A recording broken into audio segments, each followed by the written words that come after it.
Does anyone truly understand ADHD?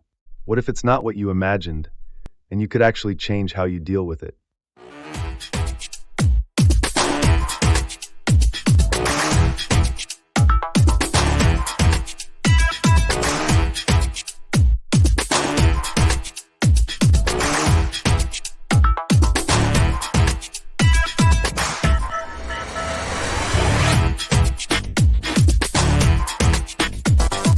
Welcome to Shift's Perspective, the show where we rethink how we understand the mind. Today, we're talking ADHD, challenging what most people think they know, and looking at how it actually shows up in everyday life. I'm Mr. MINDSHIFT, but just like everyone else, you can call me Shift. And I'm not alone in the studio. Joining me is Cassandra.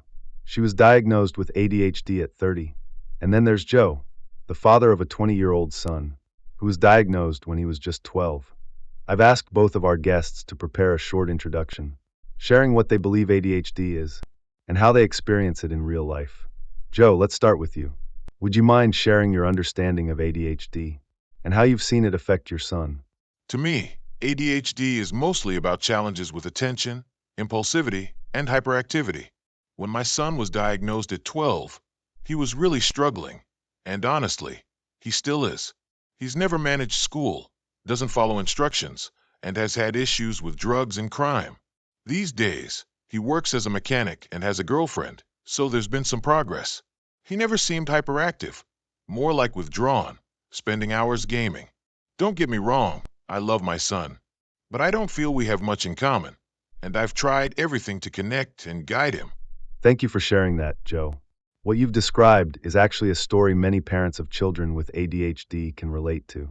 I'm glad to hear things are getting a bit better for your son, but I also sense that you're still struggling to fully understand him, or to know how to navigate your relationship with him. It sounds like, even though it's been 8 years since he was diagnosed, there's still a lot you as a family haven't fully understood, or gotten the right help to deal with. I'll be sharing more of my thoughts on what you just said, Joe. But before we get into that, I'd like to hear from you, Cassandra. How would you describe ADHD? And can you share a bit about how it affects your everyday life? Well, like Joe said, ADHD is often described as difficulties with attention, impulsivity, and hyperactivity. For me, it's not the hyperactivity that stands out the most. Some of the clips in the intro really resonated, especially zoning out in conversations and struggling with social energy. I always felt different, but I didn't realize I had ADHD until I burned out and had to take stress leave. I had a high-level job, but I constantly pushed myself. Now, I often feel low and overwhelmed, like I can't keep up, either at work or as a mom of 2 young kids. Thank you for sharing that, Cassandra. What you're describing, zoning out in conversations, feeling drained around people, constantly pushing yourself, that's also something we often hear from people with ADHD. I don't know about you, but in my experience, most people I've met, whether they have ADHD themselves or are close to someone who does, haven't been given nearly enough understanding of what ADHD actually is, or how to possibly manage it. Most have just been left with the meaning of the letters, and not much more. This is something I hope to change, starting right now. What both Cassandra and Joe have described, Cassandra with burnout, feeling different, and never quite enough, and Joe's son, who struggles with school, seems unmotivated, and has even been involved with drugs and crime. This isn't because of ADHD itself. It's far more likely a result of not having the right conditions, the kind of environment people with ADHD truly need. And that's exactly what I want to show you now. So if you'll turn your eyes to the screen behind me. As you can see on the screen, the first column outlines the essential needs, the environmental conditions people with ADHD depend on to function and thrive. When these needs aren't met, it often leads to stress. And the second column shows what that stress can cause: disrupted attention, memory problems, impulsivity, and emotional instability. If nothing changes and these stressors continue over time, we see the consequences in the final column: anxiety, depression, substance abuse, criminal behavior, and more. This may sound serious, and it is. But the good news is, as you can see with the red arrow on the screen, it's always possible to move back to that first column. By putting the right support and structure in place, you can prevent stress and avoid many of the consequences listed in the second and third columns. I know that was a lot of information in a short amount of time, But it's important to understand that ADHD is far more complex than the common definitions suggest. This is something I'll be diving much deeper into throughout this series. Both my guests and you watching at home will gain more insight and receive practical tools to handle the challenges that come with ADHD, whether you live with it yourself or support someone who does. Now, before we go any further, I'd really like to hear your thoughts.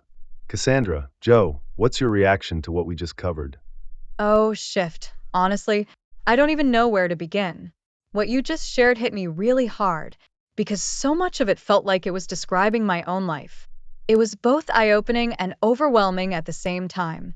For a long time, I felt stuck and powerless in my situation. Like no matter what I did, nothing changed. But this gave me hope. For the first time in a while, I actually believe there might be something I can do to feel better. I'm ready to take in everything you share because I truly want to understand myself and create real change in my life. Thank you for sharing that, Cassandra. I can feel how much this means to you, and that's exactly why we're having this conversation. Joe, what about you? What's on your mind after hearing all this? Yeah, I think I'm still trying to take it all in. Some of what you showed really made me think about my son differently. I always thought he was just acting out or not trying hard enough. But now I can't help wondering if I missed something important. Maybe we didn't create the kind of structure he actually needed. Joe, you seem like a truly good man and a caring father. I believe you've done the best you could with the knowledge you had. And just being here today is going to make a huge difference. For other parents and kids facing the same struggles, you both are making a real impact.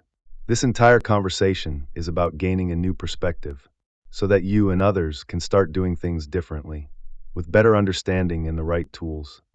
The way we're going to work with this, gaining real insight and practical tools, is by looking at each individual's functional areas. That includes things like sensory processing, cognitive strengths, comprehension, communication, and more. And this approach isn't just for people with ADHD. Everyone can benefit from exploring their own functional areas to better understand both strengths and challenges. And when I say strengths, I mean it, because many people with ADHD are truly brilliant. With the right support, they can often achieve even more than those without the diagram. What if understanding ADHD wasn't about labels, but about unlocking potential? In our next episode, we're diving into the senses, how they shape our focus, drain our energy, and what you can actually do to protect yourself in a chaotic world. Hit like, subscribe, and share this with someone who needs to hear it. And if you want to explore this on a more personal level, you can join the free Shifts Perspective Forum. The link is below. And for those of you who want to go deeper, you'll also find worksheets, tools, and extra content in the description. Hope to see you again.